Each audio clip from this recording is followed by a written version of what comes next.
YouTube or blog people, I just want you to know the extents that I went to today to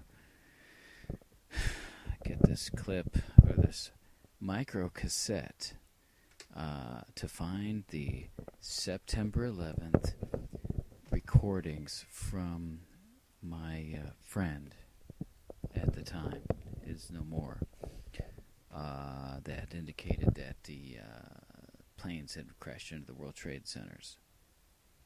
Because I love you so much, I went out and bought a Sony micro cassette recorder, because that's what we're using back in 2001, were little micro cassettes, and nobody uses them now. People use digital. It's all digital now. There's no more cassette tape. So, being that I had moved from upstate New York to Florida in '03, stuff got shuffled around, and I have tight, cramped conditions kind of now, and I really don't know where the tape is. There was one little microcassette in my desk drawer, not labeled, and I thought that was it. Apparently, after I purchased this $30 Sony from Staples, it is a tape of my brother's from his college days. And I went through a regular cassette that said 95 answering machine. That definitely wasn't it. And several microcassettes that were unlabeled, as well as some that were from classes. 2, 3, 4, 5, 6, 7. I went 8 through 7 or 8 microcassettes. I cobbled up a little transformer to try and produce a power supply for this, to a little miniature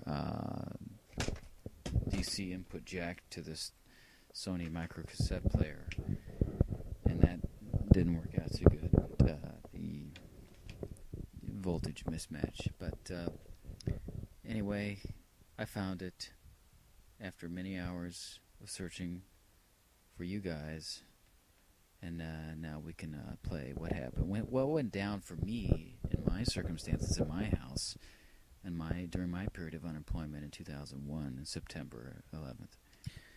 Yeah, there was a couple of shoe boxes of CDs with a couple of cassettes in it that I, after trying to clean my room for a long time, came across, and I kept getting happy and then sad, and happy and sad as I went through these microcassettes more and more and more, and none of them were really labeled. You can't tell from answering machines what year it is. There's like maybe a month if you're really lucky, and if you're still really lucky, a day, and then if you're lucky, a time. But none of that does much good for going back 8 years in a time machine, does it? Yeah, so I was unemployed, and I would probably sleep until 8 or 9 a.m. before I'd get up and start, maybe make some coffee and get on the web and search for jobs and so forth through Monster.com, because at that time Monster.com was still viable. Now it's not viable.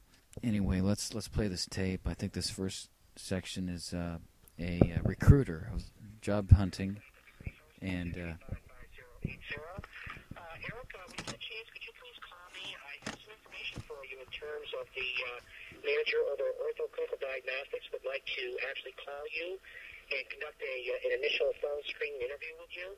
And we have some time here, either Wednesday the 12th of September at 11 a.m. or Thursday the 13th at 10 or 11 o'clock in the morning.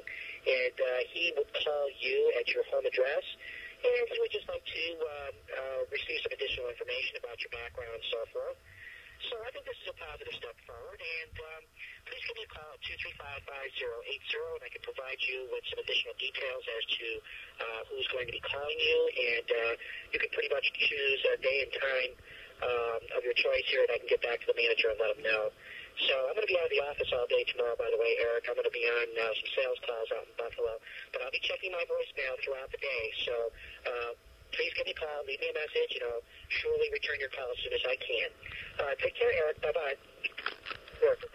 now this guy, it's very interesting, because this guy, I think this might have been September 9th or 10th, maybe the day before. Because he seemed to know all about it. I'm going to be out of the office. I'm going to be out of town. We're going to check on your background. This guy seemed to be in the know, this recruiter. it's very eerie to listen to all little details about what he was, leaving on my machine regarding a stupid little clinical job. Now, this next job is my former friend Dave that wanted to make sure that I got up because he kept ringing and ringing and ringing and ringing the phone until I finally got up. What the hell is the phone ringing for continuously? And listen to the message. Turn on your TV. Turn on your TV. That's what I remember. So that must have been about 8:45 or something. Steve, unfortunately, doesn't have any slot one processors.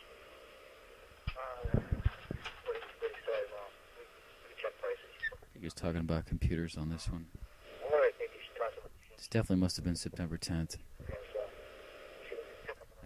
I can redo this and get a better signal with a direct line instead of speaker to microphone. Yeah, turn your TV on, man. Just happened, the World Trade Center.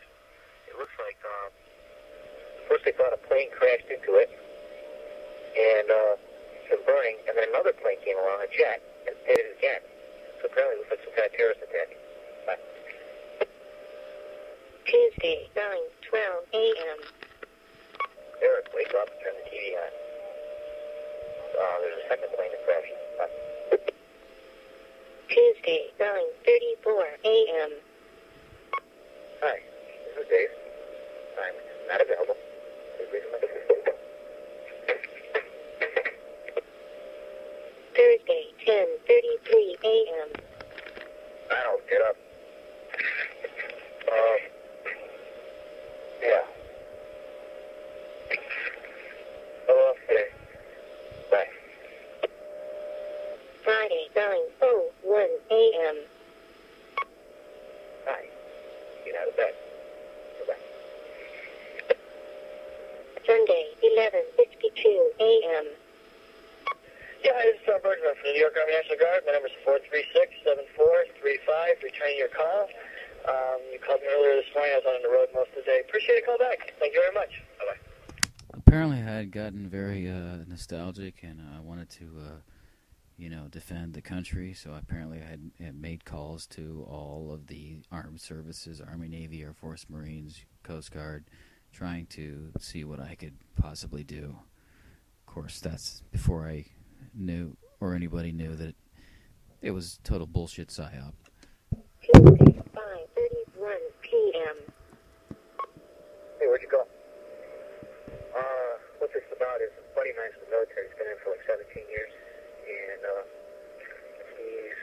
he's with the intelligence department in the Air Force, and he's renewing his clearance, and I'm down as a reference for a character reference, so they're going to come over and talk to me about it.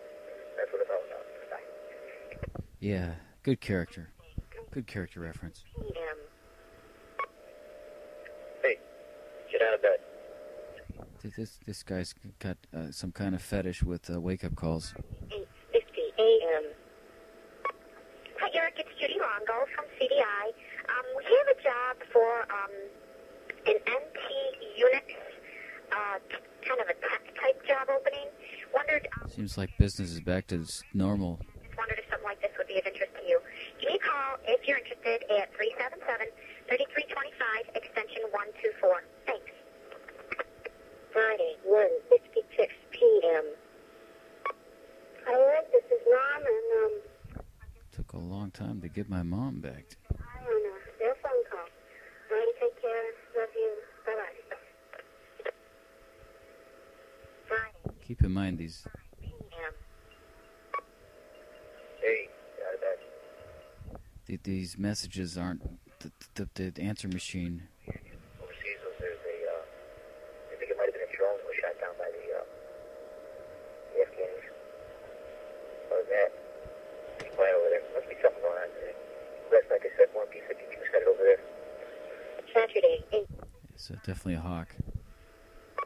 Oh, hi, Erica. This is Gary Lacano with Kelly IT Engineering. It's a technician opens if you're interested, okay?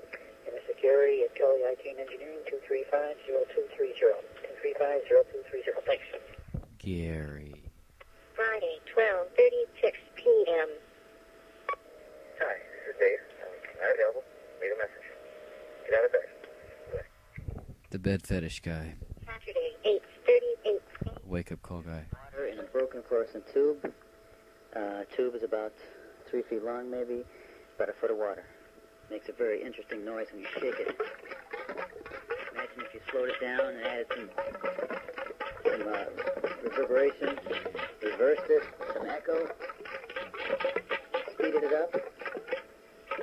Really do some neat things. I guess when you're in your house alone by yourself, you're interesting use Different levels of water for different pitches. 25 watt Sylvania fluorescent tube.